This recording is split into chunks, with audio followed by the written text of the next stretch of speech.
the 19th century, one of the most important philosophers in Europe was Søren Kierkegaard. And though we're not going to be looking at Kierkegaard today, I just want to mention in passing that he was known affectionately as the Danish gadfly. That little expression, gadfly, refers to somebody that kind of stirs the pot by flittering around from group to group and engaging people in serious discussions and thought. Well, the first philosopher in history that was known as a gadfly was Socrates. Socrates was called the gadfly of Athens because of the controversy in which he was engaged by trying to provoke people to think more deeply than they were accustomed to doing. Socrates is famous for initiating the phrase, "The unexamined life is not worth living." And his passion was to get people to do just that, to examine their lives, to examine their thinking, not to just accept ideas uncritically because they were in vogue or because they were popular, but he wanted to lead them to a kind of self-critical analysis, to challenge assumptions that were accepted just by the transfer from one generation to the next. And he lived at a critical period in history, not only for the history of the Greek world, but for the history of Western civilization. In fact, some people have argued that ancient Greek civilization was at such a critical moment when Socrates appeared on the scene that he not only saved the civilization of his own nation, but that he was the at least temporary savior of Western civilization in his time. Now, to understand that kind of an evaluation, we have to take a step back and look at some of the background. Socrates was born approximately in the year 468 BC. Now, I don't mean by that that he was approximately born. He actually and truly was born. But we don't know exactly what year it was, but it was probably 468, 469 BC. And that was a very important time in Greek history because Socrates grew up in Athens and lived, in the first instance, during the period of the highest success and power of the Greek nation up until that point, and particularly the greatest success of Athens. But it was also during his life that the wars came to pass between the city-state of Athens and the city-state of Sparta. Now, you remember the adage that the Spartans had who trained their young men to be warriors, and when they would go off to war with their shields, the maxim that was given to the young soldier was, "You come back with your shield or on it." That is, you fight to the death. Well, what happened during Socrates' life was that Sparta defeated Athens. And what followed that war was a period of unraveling of Greek culture and a period of great skepticism and disillusionment that gripped the citizens of Athens. Now, it wasn't simply the political and military circumstances that brought this malaise to the culture of Athens. But if you recall in our last lecture, we saw the impasse that arose between the two great thinkers prior to Socrates, Parmenides and Heraclitus. And in simple terms, what many of the common people were saying was, wait a minute, what about this whole endeavor of searching for ultimate truth and for ultimate reality? It seems like a fool's errand to us. Maybe the skeptics are right, that such truth is beyond the scope of our ability to discover it. And they would think like this: if the titans of intellectual inquiry like Parmenides and Heraclitus can't agree on ultimate issues. How can you expect us to sort all of these complex metaphysical questions out? So what happened with the decay in the military power, economic power, and political power of Athens, coupled with this sense of frustration of trying to gain ultimate truth? The culture kind of disintegrated and grew inward in its attention and began to focus their thinking on this world, on concrete, practical matters. We can't figure out these ultimate questions of truth, but we're still faced with the daily questions of how do we make a living, how do we face the necessities that life imposes upon us from day to day. So we have really the birth of ancient pragmatism. And I might also say it was the birth of ancient humanism. And there was also a disillusionment about religion. The gods had let the people down.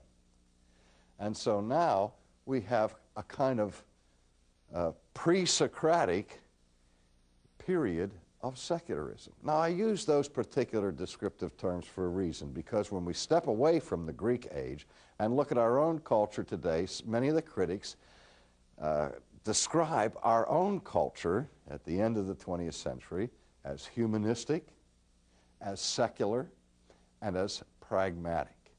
And so it's important for us, if we can look at an ancient culture that mirrors so many of the life situations that we encounter in our own civilization today, maybe we can learn something from it. But into this vacuum of the decline of Greek civilization stepped a group of teachers who became very important, and they were called the Sophists. The Sophists, which is a word that comes from the Greek word sophia, which is the word wisdom. In fact, the very word philosophy means phileo sophia, the love of wisdom. Now, the Sophists considered themselves, as the word suggests, sages. They were learned people, and at the beginning of the movement of the Sophists, there was a certain respectability and dignity to their endeavors. But with the decline of the civilization came also the corruption of the Sophist movement. And I have to say, just as a little parenthesis, as an aside, we don't have a lot of first-hand information about the Sophists themselves. I mean, we're not totally in the dark about it, but so much of the information that we have about the Sophists in antiquity come to us through those dialogues of Plato that have survived to this day. And Plato, in his day, had an extremely negative view of the Sophists. So when we consider ancient Sophism, we're looking at them through the eyes of one who was sharply critical of them. And so we have to keep that in mind as we analyze them. But in any case, we have words in our language that have their origin in this movement. The word sophomore, the word sophistry, which is a negative term, and the word sophisticated, which may have a positive connotation. When we say that somebody has a sophisticated knowledge of something, we mean that they have more than a passing, superficial grasp of things, but that they've gone into it rather deeply. But really, in the development of language, originally the term, even the term sophisticated, had a negative connotation, meaning somebody who was simply superficial, who gave an outward display of beauty or an outward display of knowledge or ability, but once you scratch the surface, you don't find much substance there. Well, these words that come down into our language have been heavily influenced by the negative view of this movement. Now, the Sophists, as I say, were professional teachers. What I mean by professional teachers is that they charged fees for their pedagogy. And they were itinerant teachers. That is, they went from village to village and from town to town to give their courses and their teaching. But what had happened in the political structure of Athens is that the movement was in the direction of more and more of a democratic process, where the leaders were not kings who passed their power on to their progeny or noblemen, but the leaders more and more were emerging as a result of popular elections. And also, there were significant changes in the judicial system of Athens, where we have the development of the jury system. And the juries would vote on the verdict of the accused. And so now we have a culture where the art of public speaking now is at a premium, because those who are most articulate and most persuasive, who can move the passions and the emotions of the people, have the best chance of becoming the elected officials and hence the governors of the populace. And also the attorneys who can move the passions of those impaneled as jury members have the ability to persuade the jury to come to the verdict that they desire. Now, all of those things are part and parcel of the society in which we find ourselves today. But now the sophists, in their teaching, as I said, were concerned with practical matters. They were pragmatists. The truth is defined not by some metaphysical ultimate correspondence to reality, but the truth is discerned by what works in practical terms in the marketplace where we live. They were the original Madison Avenue ad men, whose test for their effectiveness in advertising was not whether the claims for the product actually were true, but rather how effective they were in getting people to purchase the product. So truth was not their interest. Persuasion was their interest. And the school that they developed most significantly was that of rhetoric. Now, we still have rhetoric in our own culture today, and we identify it with the art of public speaking. But for the sophists, again, the artfulness of rhetoric focused on the ability of the speaker to move the emotions of the hearer so that they would be persuaded in a certain direction. Now, we still care about persuasion. I tell my students in the seminary when they come into my courses, I say, you're studying theology here, and I think you need to be forewarned when you step into my classroom that I'm not interested simply in transferring historical information from my notebook to yours. I'm out to get your mind.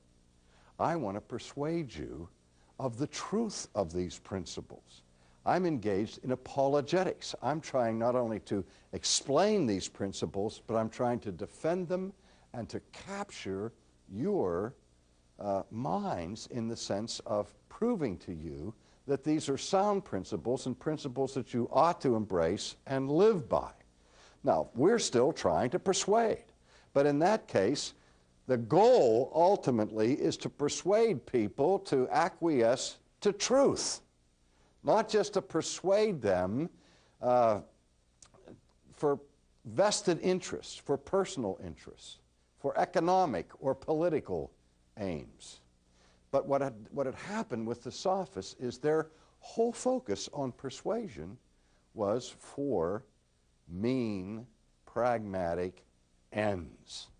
We think of Demosthenes, the famous orator, who practices his speeches by filling his mouth with pebbles so that he could train his lips and his tongue to be super articulate in the task. Now, it's also at this time that we find the advent of a very important pre-Socratic philosopher whose name was Protagoras. And Protagoras is often considered to be the father of humanism because he gave us the Latin phrase homo mensura. Homo mensura, man the measure. And what he was saying is that man is the measure of all things. Now again, calling attention to focusing our attention not on some never land of philosophical speculation, of metaphysics, but to concentrate our interests in the welfare of human beings in the here and now. Another important philosopher at this time was a man whose name was Gorgias. Now that was his whole name. It wasn't Gorgias George, and it wasn't gorgeous in the sense of pretty. His name was Gorgias, and he was important because he was one of the early skeptics.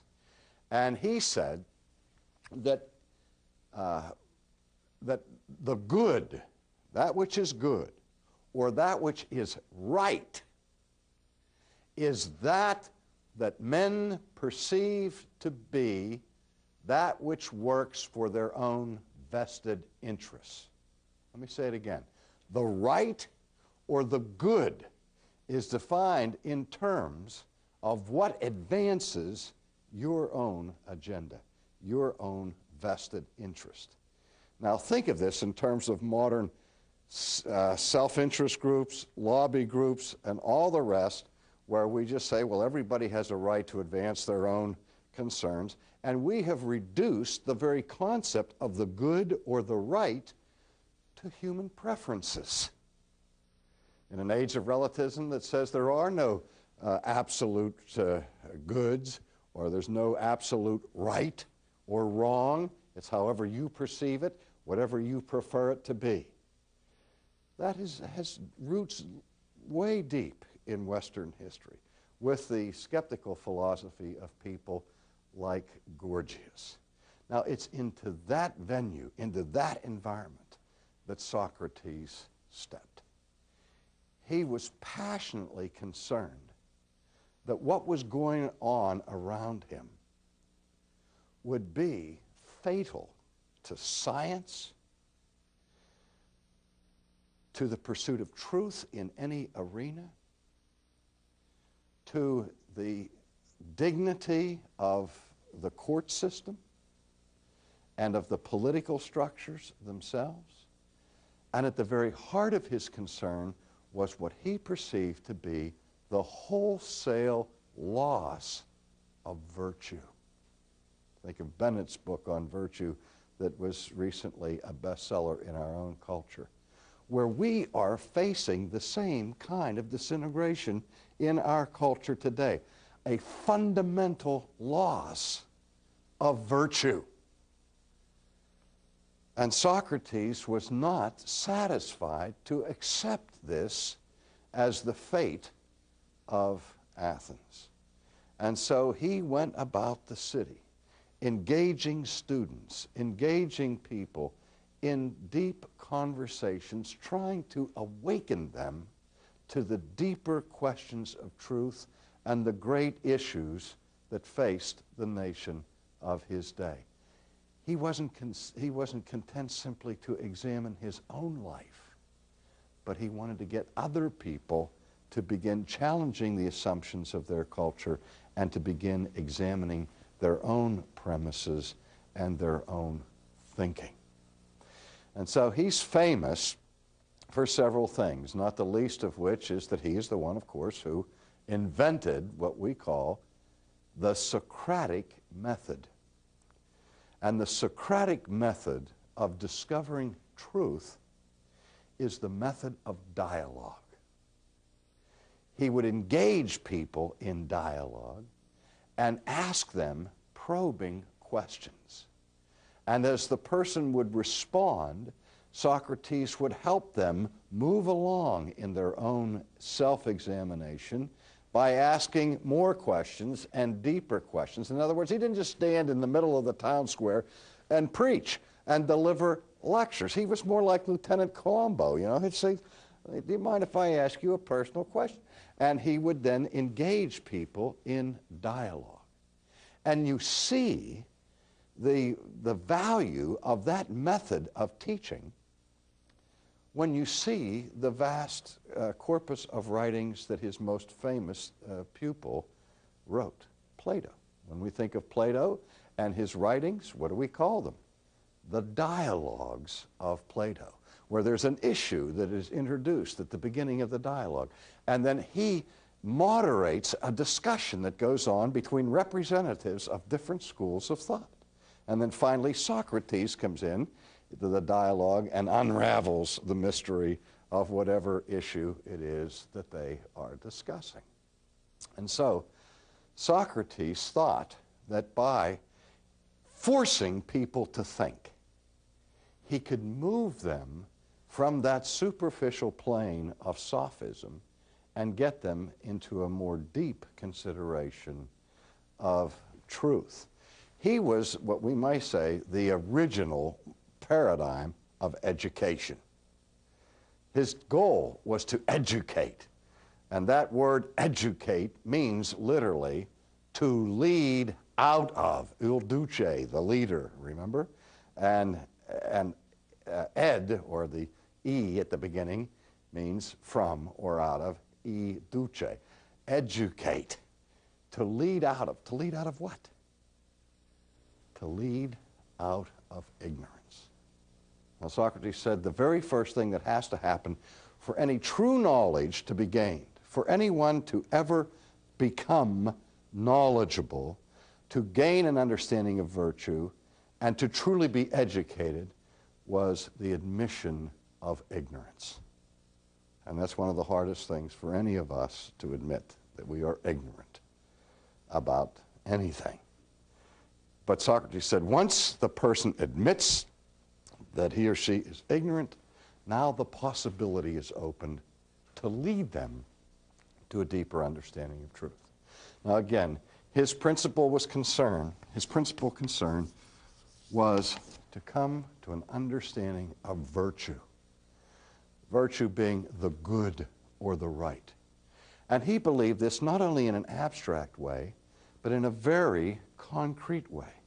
He believed that how we act, how we behave, is in the first analysis a matter of proper knowledge. He didn't embrace a biblical concept of original sin as we would, but what he was saying is that part of the problem we have with our behavior is that we don't know what right behavior is. Before we can possibly act in a good way, we have to first understand what a good form of behavior is. And so he focused his attention on helping people understand virtue. What is honesty? What is industry? What is justice? And he would push them beyond the idea of vested interests or self-interest to come to the deeper understanding of these concepts by which human life, human virtue, and the virtue of a society stand or falls. Now, one could look at Socrates and say that his life was a failure. He was executed. He was charged with being an atheist because he rejected the pagan deities of the city, but more seriously with corrupting the youth of Athens because he was challenging their ideas. And he was forced to drink the hemlock. And Plato was his most famous student, and Plato presumably attended the execution of Socrates and met with Socrates in his cell and discussed his impending death with him, and was overwhelmed by the remarkable calmness and confidence that Socrates had with respect to life after death? Well, as I said, Socrates, to our knowledge, didn't write anything. Virtually what we know of his thinking and we know of his ideas comes through the speeches put in his mouth by his most famous student, Plato, whom we will examine in our next session.